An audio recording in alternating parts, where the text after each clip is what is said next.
네, 오늘은 어떤 경우에 아이들이 홈을 옮기게 되는지, 홈 옮기는 아이들은 어떤 아이들인지, 이런 것에 대한 설명을 좀 드릴까 합니다. 먼저 이런 경우가 있죠. 그 홈이 이사를 가는 경우, 요즘 저 밴쿠버 지역이 뭐 집값이 엄청나게 올라가지고요. 이제 그 이쪽으로 이사도 많이 오고 집이 거래가 비교적 많이 됩니다. 그래서 이제 그 이유 중에 홈이 어쩔 수 없이 이제 홈을 그만두는 경우, 그런 것 중에 하나가 홈이 집이 팔려서 이사를 가서 이런 경우 정말 어쩔 수가 없죠. 그래서 이제 홈을 옮기는 경우도 있고, 두 번째는 이런 경우도 있습니다. 홈 가족 중에 누가 아파서, 그래서 우리 저 장인어른을 모셔야 된다. 아니면 뭐 누가 아파서 장모님이 우리 집에 와서 방을 쓰면서 우리가 모셔야 된다. 뭐 이런 누군가가 홈의 가족 가운데 누군가가 변동이 생겨서 이제 방을 써야 되니까 어쩔 수 없이 좀 나가줘라. 이런 경우들도 있습니다. 그 다음에는 이제 아이들이 또 이런 경우도 있죠. 혼자 있는 아이들은 가끔은 또 여러 명이 이렇게 OSS는 기본적으로 2명이 함께 있는 것을 원칙으로 하잖아요. 근데 혼자 있는 아이들도 있고 또 셋이 있는 아이들도 있습니다. 그래서 경우에 따라서는 이제 이렇게 혼자 있던 애가 나는 둘이 한번 있고 싶다. 또 둘이 또 아이가 나는 혼자 있고 싶다. 그래서 기수가 이렇게 바뀔 때, 그럴 때 이제 옮겨가는 그런 아이들도 더러 있습니다.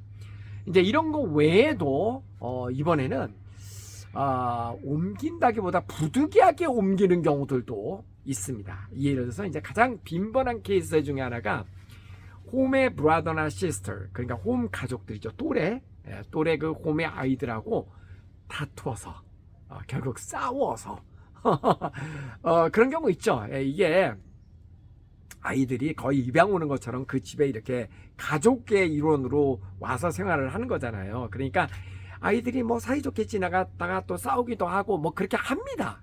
그러면 이제 홈 엄마가 중재를 하죠. 중재를 하는데 전 이런 경우도 봤어요. 우리나라 아이들이, 우리 학생들이요, 그 영어는 잘 못해도 굉장히 똑똑합니다. 그런 아이들이 많습니다. 그래서 이제 조금은 서투른 영어라도 아주 이렇게 조곤조곤 이유를 대고 설명을 하고 이렇게 하고 홈맘 앞에 이제 불러가서 이렇게 얘기를 합니다. 그러면 홈맘은 그래, 우리 애가 잘못한 거다. 이거 네가 잘못한 거다. 한국에 네가 맞네. 이렇게 판정승을 내려줍니다. 근데 이렇게 판정승을 내리고 나면 그 다음에 어떤 현상이 생기냐면요. 아니 자기 애한테 좋으라고 외국 애를 이렇게 홈스테이를 시키게 된 건데, 아니 굴러온 돌이 박힌 돌, 내 아이를 와가지고 또 이렇게 막 구박을 하고, 그러니까 속상하잖아요. 그죠? 그러면 이제 저에게 정중하게 얘기를 합니다. 너희 학생이 옳고, 우리 애가 부족하고 그런 건 맞는데, 나는 내 애를 보호하기 위해서 더 이상 홈을 못하겠다. 호스트 패밀리를 못하겠다. 그러니까 여기까지만 하자. 충분히 있을 수 있겠죠. 그죠? 충분히 있을 수 있겠죠. 그러면 앞으로 이기고 뒤로 지는 거가 됩니다. 그러니까 그죠? 이렇게 막 따지고 이렇게 그런 아이들 제법 똑똑합니다. 한국 애들 하면은 홈맘이 어지간하면 우리 학생 편을 들어줍니다.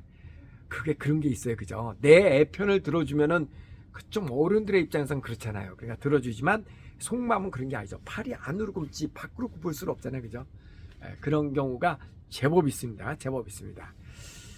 그 다음에는 이제 같은 홈에 있는 OSS 학생들하고 트러블이 있는 경우입니다. 특히 남학생들은 이런 일이 별로 없습니다. 있어도 남학생들은 그냥 쿨하게 별로 신경 안 쓰고 자기들끼리 잘 지내고 그럽니다. 근데 여학생들은 끝까지 홈을 바꿔달라고 그러는 경우가 더러 있습니다. 저 몇 번 봤습니다. 그럼 이제 선생님들이 중재를 하다가 결국은 바꿔줍니다. 그래서 A, B, C, D 학생이 있고 AB가 한 집에 있고 CD가 한 집에 있었는데 B와 C를 이렇게 바꿔주면 또 안정감을 찾고 그러기도 합니다. 그 여자아이들의 세계는 참 묘한 그런 거가 있어요. 그죠? 그래서 같은 홈에 있는 OSS 학생들끼리 분쟁이 생기고 다툼이 생겼을 때 그러면 그러면 이제 둘 중에 하나가 이제 홈을 바꾸는 그런 경우가 제법 있습니다. 그 다음에는 홈에 있는 물건을 훔쳐서 홈맘이 얘를 못 데리고 있겠다라고 하는 경우입니다. 근데 이런 경우도 제법 있었습니다. 근데 왜 이런 일이 생기냐면요, 두 가지입니다. 하나는 호기심 때문에 그런 경우도 있고요. 그리고 호기심보다 더 많은 케이스는 자기 이제 동생이 있잖아요. 동생이 막 귀찮게 하거든, 나를. 자꾸 놀아달라고 귀찮게 하고. 그러니까 동생 골탕 먹인다고 동생 물건을 슬쩍 어디다 감춰놓는다거나 자기 가방에다 이렇게 넣고 깜빡 잊고 학교를 간다거나 이런 겁니다. 이게 사실 본질적으로 우리 OS에서 온 애들이 그 물건을 훔치는 무슨 대단한 의향이 있겠어요? 그런데 어쨌든 골탕 먹이려고 그렇게 물건을 훔쳐가지고 자기 가방에다 넣는다든지 그런 경우가 종종 있습니다. 그러면 이거는 이제 홈맘의 입장에서는 이런 아이 불안해서 우리는 못 데리고 있겠다 이렇게 됩니다. 그럼 무조건 홈을 바꿔야 됩니다. 그 다음에는 또 어떤 경우가 있냐면 거짓말이 들통나는 경우입니다. 이 거짓말에 대해서는 제가 수차례 얘기를 했는데요. 영어가 짧다 보니까 사실 의도치 않은 거짓말을 하는 경우가 왕왕 있습니다. 우리 요맘때 한국 아이들이 요맘때 우리나라 아이들이 제일 많이 쓰는 영어가 짐작할 수 있겠죠. I don't know. I don't know의 의미는 굉장히 많이 있습니다. 진짜로 모른다라는 그 영어 말 그 자체도 있지만 영어로 설명하기가 복잡하니까 영어로 그 구구절절이 다 그 디테일한 그거를 어떻게 한국말로도 설명하기 힘든데 영어로 어떻게 설명을 해요? 그러니까 그냥 I don't know. 근데 여기에 이제 더해져서 머리를 극적극적 거리면서 씩 웃으면서 I don't know. I don't know. 이 웃음의 의미가 있잖아요. 우리는 여기 사람들은 웃길 때만 웃습니다. 이게 중요한 거예요. 웃길 때만 웃습니다. 근데 우리는요, 웃길 때만 웃는 게 아니죠. 미안해도 웃죠. 그죠? I'm sorry라는 의미로 웃죠. 신발을 이렇게 누군가 잘못해갖고 실수로 밟았다. 그래도 웃죠. 미안합니다. 죄송합니다. 웃잖아요. 기분 나빠합니다. 지가 신발을 밟아놓고 왜 웃어, 이 사람은? 이렇거든요. 이 나라에서의 웃음은 웃길 때만 웃는 겁니다. 근데 우리는 미안하고 겸연쩍고 그러니까 웃습니다. I don't know. I don't know 사건은 참 많은데요. 예를 들어서 오랜만에 식탁에서 이제 온 가족이 밥을 먹습니다. 밥을 먹는데 엄마가 저기서 요리를 하고 있는데 이제 약간 이렇게 식탁에 있는데 엄마 핸드폰이 홈 엄마 핸드폰이 있는 겁니다. 그래서 슬쩍 한번 이렇게 보는 겁니다. 새로 나온 기종입니다. 그래서 딱 보다 보니까 엄마가 이렇게 가까이 오니까 이거 보고 있는 게 좀 그렇잖아요. 그러니까 얼른 주머니에다 넣습니다.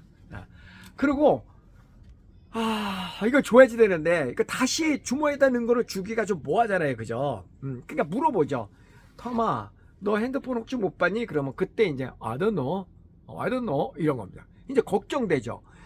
이걸 내 방에까지 갖고 왔는데 어떻게 하지? 슬쩍 갖다 넣을 수도 없고 학교까지 갖고 갑니다. 그러면은 이제 홈에서는 난리가 나죠. 핸드폰 어디 갔지? 결국 그게 안 들키겠습니까? 들키죠. 그러면 이제 홈 엄마가 난리가 납니다. 그러니까 이거는 절도라기보다 거짓말을 했다라는 거. 나는 너를 믿었는데, 나는 내 아이처럼 믿었는데 어떻게 I don't know라고 거짓말을 하냐? 내가 이렇게 거짓말을 하는 애를 내가 우리 식구로 난 맞이할 수 없다. 가장 분개하는 것 중에 하나입니다. 홈 부모들이 제일 싫어하는 것 중에 하나가 바로 이 I don't know 사건입니다. 그것도 웃으면서 꼭 주의 주셔야 됩니다. 그래서 아이들이 뜻하지 않게 이렇게 물건을 가져가는 경우가 제법 있습니다. 제법 있습니다. 그 다음에 이제 다섯 번째는요, 강아지를 폭행해서, 폭행을 얼마나 두드러 패겠어요? 그게 아니라 강아지가 이쁘다고 그러는데 이제 스트레스가 쌓이잖아. 말도 안 타고 화가 나고. 그러면 자기보다 약한 사람 누구야? 말 못하는 개지. 그러니까 개를 슬쩍슬쩍 이렇게 첩버리를 갈까? 깨갱. 그리고 얘가 왜 깨경거리지? I don't know. 만명통치약 있잖아. I don't know. 이겁니다. 안 들키겠어요? 들키죠. 들키면은 개를 발로 찼다. 이거는 개는 가족이잖아요, 그죠? 자기 집 가족을, 동생을, 약자를 발로 찬 거기 때문에 무조건 폭행입니다. 무조건 쫓겨납니다. 이게 설명이 필요 없이 쫓겨나는 사건입니다. 이것도 여러 번 있었던 사건입니다. 네. 제가 생각나는 대로 이런 한 8가지 정도를 한번 소개를 해봤는데요. 홈을 안 옮기는 게 제일 좋죠. 그죠? 부득이하게 뭐 홈이 이사를 간다거나 그래갖고 옮기는 경우도 있지만 어쨌든 안 옮기는 게 제일 좋지만 부득이하는 경우에는 뭐 옮길 수도 있죠. 예. 근데 이게 습관화가 되면 이게 골치 아픕니다. 예. 많이 옮겼던 애는 한 4번까지도 옮겨본 적이 있는데요. 나중에는 한국에는 아빠가 너무 화가 나가지고 야 너는 직장 가서도 네 마음에 안 들면 바로 옮기고 뭐 하고 시집 가서도 시댁이 마음에 안 들면 바로 옮기고 맨날 그럴 거니? 그냥 좀 옮길 것 같아 한국으로 와! 한번 따끔하게 얘기를 했더니 그 다음부터는 이제 적극적으로 그 집에 적응하려고 노력을 해서 그 뒤로는 이제 안 옮기는 걸로 막을 내렸습니다. 근데 좀 오래된 얘기이긴 한데요. 한 번은 이런 적도 있었어요. 아빠가 우리 애가 싫어하면은 그냥 원하는 데까지 옮겨주세요. 근데 그 당시만 해도요, 홈이 그래도 여유가 있었습니다. 요즘은 홈이 그만큼 상태가 안 좋습니다. 상황이 옮길 데가 없습니다. 예. 교육청에서는요, 그래도 한 번 옮기는 것까지는 그래도 도와줍니다. 어떤 이유에서는 도와주는데 2번, 3번 옮기는 거는 요즘은요, 너희들이 알아서 홈을 찾아라 이렇게 얘기를 합니다. 너희들이 알아서 홈을 찾아라. 그러니까 안 받아주겠다라는 거죠.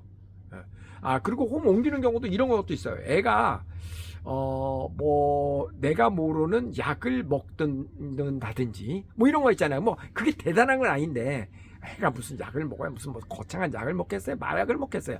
그게 아니라 자기가 이제 개인적으로 먹는 약이 있을 수도 있잖아요. 근데 그런 걸 홈엄마한테 얘기를 안 하고 이렇게 먹었을 때 나는 불안하다라는 거죠. 얘가 이런 사실을 나한테 통보를 안 하고 여기서는 약 혼자 먹는 거 되게 싫어하거든요. 부모가 그런 책임이 있으니까. 예, 그런 것이 또 이렇게 발각이 되고 그러면 나는 이렇게 뭔가 감추고 정직하지 못한 애를 데리고 있고 싶지 않다. 이렇게 나오는 경우들도 있습니다. 예. 그래서 약간 옛날에는 얘 원하는 데까지 있어 주세요. 그래갖고 참 많이 옮겼던 애가 있었어요. 전의 얘기입니다. 요즘 불가능합니다. 걔는 하여간 계속 그렇게 옮기다가 정말 수없이 옮기다가 그냥 한국 갔습니다. 그러니까 홈은 안 옮기는 게 제일 좋습니다. 뭐 당연한 얘기지만요. 그래서 이제 이렇게 좋은 홈의 기억을 갖고 가면은요, 한국에 가서도 돌아가서도 계속 그 홈하고 이렇게 연락이 되면서 나중에 대학생이 와서도 그 홈에 찾아가는 경우도 있고요.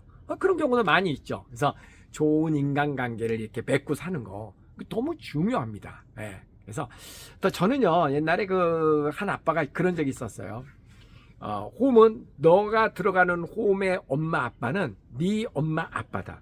얘야, 너는 이 아빠와 엄마를 네가 선택해서 만났니 아니면 운명적으로 만났니? 너 운명적으로 만났지? 너가 엄마 아빠 선택한 거 아니지? 홈도 너의 운명적인 만남이라고 생각을 하거라. 너가 만나는 홈 엄마 아빠는 바로 너의 캐나다 홈 엄마 아빠다. 못 바꾼다. 그걸 바꾸려고 하면 한국으로 와라. 선택 없다. 아예 처음부터 그냥 확실하게 얘기를 했거든요. 그런 아이들은 잘 지냅니다. 잘 지냅니다. 적극적으로 내가 여기에 적응하려고 노력을 하죠. 근데 만약에 여러분이 요만큼의 빈틈을 주면 아이들은 그 빈틈을 확 이렇게 비집고 가가지고 쫙 벌려놓습니다. 다시 얘기해서 야, 홈 마음에 안 들어? 엄마한테 얘기해. 그럼 선생님한테 얘기해서 홈 바꿔줄게. 만약에 이런 빈틈을 주잖아요. 그러면 아이들은 빈틈을 찾습니다. 이렇게. 그래갖고 이렇게 키운다고요. 그 절대 좋은 방법 합니다. 절대 좋은 방법 아닙니다. 저희가 이렇게 봤을 때 얘는 정말 그 집이 잘 안 어울리는 것 같다. 홈을 바꿔줘야지 될 것 같다. 그러면 저희가 알아서 선생님들이 알아서 거꾸로 부모님에게 제안을 하는 경우도 그동안 여러 번 있었습니다. 그런 경우도 있을 수 있거든요. 그죠? 그러니까 믿고 맡겨주시고 여러분은 아이들에게 늘 좋은 얘기만 하고 그죠? 세상에 다 좋은 것은 없단다. 좋은 쪽을 바라보도록 해라. 이렇게 훈련하는 게 정말 중요합니다. 자, 오늘 홈스테이 이제 아이들 가서 며칠 안 됐는데 그동안 경험한 홈스테이에 관한 이야기를 여러분에게 조금 도움 말씀 삼아 드렸습니다. 도움이 되셨기를 바랍니다.